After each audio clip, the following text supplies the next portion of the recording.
Big boss Malayalam season 7 അല്പനിമിഷങ്ങൾക്ക് മുമ്പ് അനുമോളെ big boss confession റൂമിലേക്ക് വിളിച്ചിരുന്നു.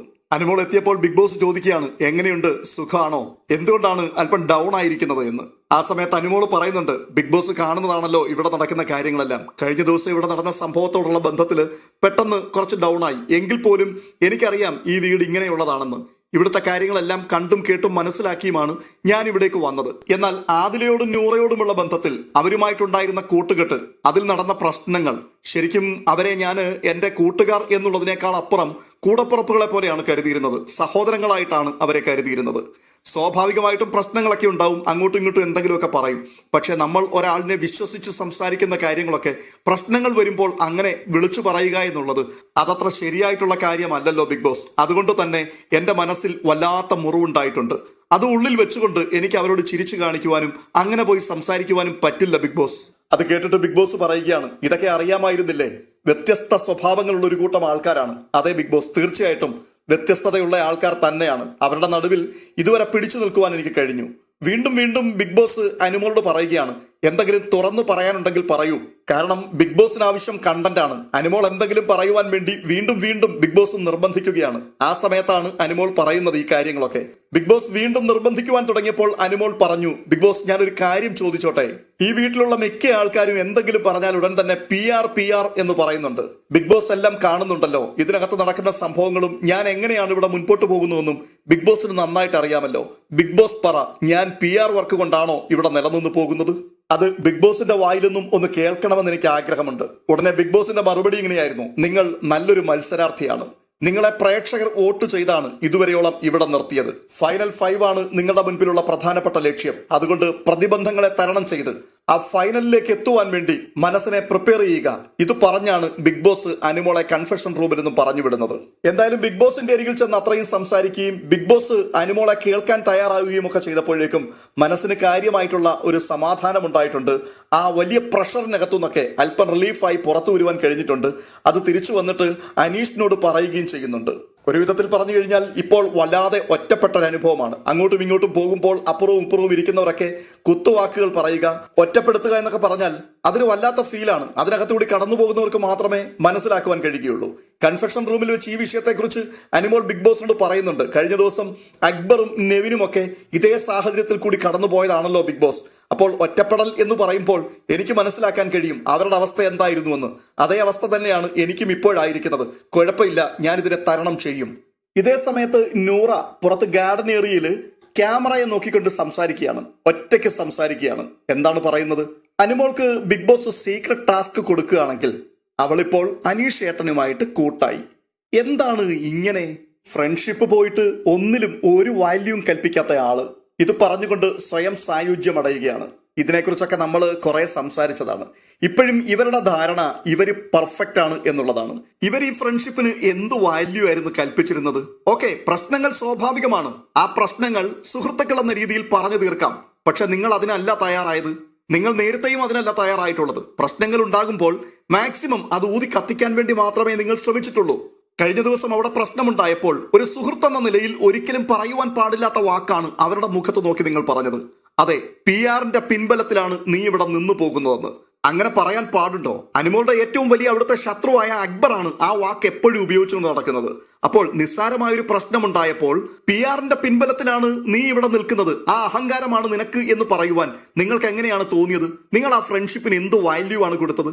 തിരിച്ച് അനുമോൾ പറയുകയാണ്, നീ ഫൈനൽ 5 കയറിയതിന്റെ അഹങ്കാരമല്ലേ നിനക്കുള്ളത്? അത് ഏറ്റവും വലിയ പ്രശ്നമായി മാറി.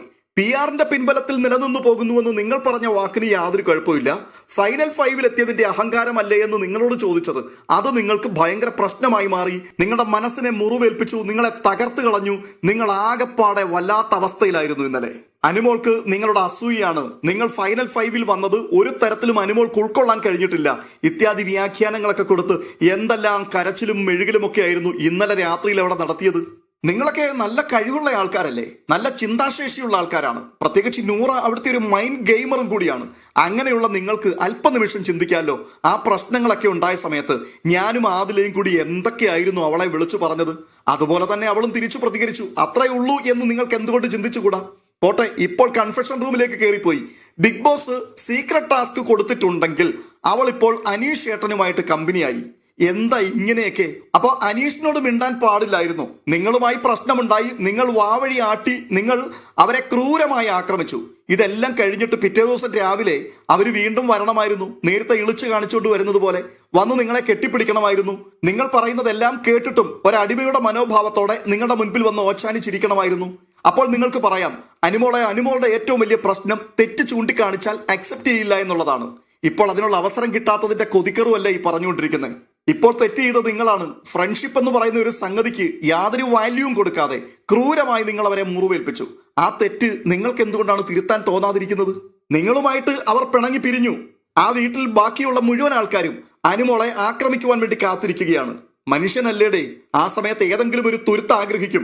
നെഗറ്റിവിറ്റി കൊടികുത്തി വാഴുന്ന വീട്ടിൽ ഒരു നല്ല വർത്തമാനം അത് എവിടെ നിന്നെങ്കിലും കിട്ടുമ്പോൾ, ഒരാശ്വാസത്തിന്റെ വാക്ക് കേൾക്കുമ്പോൾ അങ്ങോട്ടൊന്ന് ചായണമെന്ന് തീർച്ചയായിട്ടും തോന്നും. അങ്ങനെ ഒരു സോഫ്റ്റ് കോർണർ മെന്റാലിറ്റി കാണിച്ച വ്യക്തി അത് അനീഷാണ്. ആ അനീഷിനോട് സംസാരിക്കുന്നു, ചിരിക്കുന്നു, സമയം സ്പെൻഡ് ചെയ്യുന്നു. അതിലെന്താണ് നിങ്ങൾക്ക് ഇത്ര പ്രശ്നം? നിങ്ങളോട് പിണങ്ങി മാറി, ഒരു വാല്യൂവും കൽപ്പിച്ചില്ല. അതിനേക്കാൾ ഉപരി അനീഷിനോട് ചെങ്ങാത്തത്തിന് വേണ്ടി പോയി. അപ്പോൾ അവർ ഒറ്റപ്പെട്ടിരിക്കണമായിരുന്നു.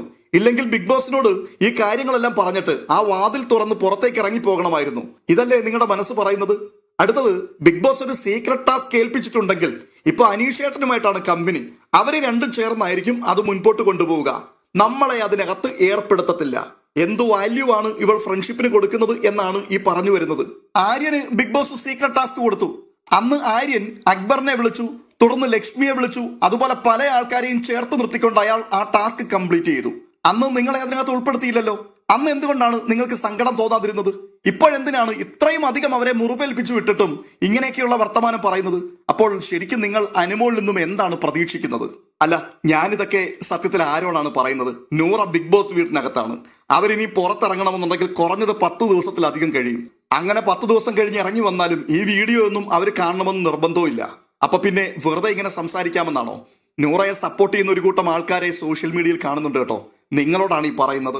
അവരിൽ വലിയൊരു കൂട്ടം ആൾക്കാർക്ക് ആദിലയും നൂറയും ചെയ്ത കാര്യങ്ങളെ ന്യായീകരിക്കുവാൻ കഴിയുന്നില്ല. അത് തെറ്റാണ് എന്ന് വിളിച്ചു പറയുവാൻ കഴിയുന്നില്ല. എങ്കിൽ പോലും അനുമോള് തെറ്റുകാരിയാണ് എന്ന് സ്ഥാപിക്കുവാൻ വേണ്ടി അവർ പരമാവധി പരിശ്രമിക്കുന്നുണ്ട്. കഴിഞ്ഞ ദിവസം നടന്ന സംഭവത്തെ ചൊല്ലി ഫേസ്ബുക്കിലൊക്കെ ഭയങ്കര ചർച്ചകൾ നടന്നുകൊണ്ടിരിക്കുകയാണ്. ഓരോരുത്തരും അനുമോൾക്കെതിരെ നെടുനീളൻ പോസ്റ്റുകളൊക്കെ ഇടുന്നുണ്ട്. ഇതിന്റെ അടിയിലൊക്കെ ചെന്നിട്ട് അനുമോളെ ഇഷ്ടപ്പെടുന്ന ആൾക്കാർ പല ചോദ്യങ്ങളും ചോദിക്കുന്നുണ്ട്. ആ ചോദ്യങ്ങളിൽ ഒരിടത്തു പോലും ആദിലയെയും നൂറയും ന്യായീകരിച്ചുകൊണ്ട് അവർ സംസാരിക്കുന്നില്ല. അവർക്ക് മുൻപ് മുതലേ അനുമോളോടുള്ള ആ വിരോധം വെച്ചുകൊണ്ട് ആദ്യ സമയമുള്ള ചരിത്രങ്ങളാണ് അവർ എണ്ണുന്നത്. എന്ന് വെച്ചാൽ സപ്പോർട്ടേഴ്സിന് മനസ്സിലായിട്ടുണ്ട് ഇതുങ്ങൾ ഈ കാണിച്ചു കൂട്ടുന്നതൊക്കെ പക്ക നെറികേടാണെന്ന്. എന്ന് പറഞ്ഞാൽ കുത്തി മുറിവേൽപ്പിക്കുന്ന, ഒരു മനുഷ്യനെ പച്ചയ്ക്ക് കീറി മുറിക്കുന്ന രീതിയിലുള്ള വാക്കുകൾ, ഒരു റെസ്പെക്റ്റും ഇല്ലാതെയാണ് സംസാരിക്കുന്നത്. ഇത് പബ്ലിക് കേൾക്കുന്നുണ്ടല്ലോ എന്നുള്ള ആ ഒരു ചിന്ത പോലും ഇല്ലാതെയാണ് വിളിച്ചു പറഞ്ഞുകൊണ്ടിരിക്കുന്നത്. അങ്ങനെയുള്ള ആൾക്കാരെ എത്ര സൗഹൃദമാണെന്ന് പറഞ്ഞാലും എങ്ങനെയാണ് വെളുപ്പിക്കാൻ കഴിയുക?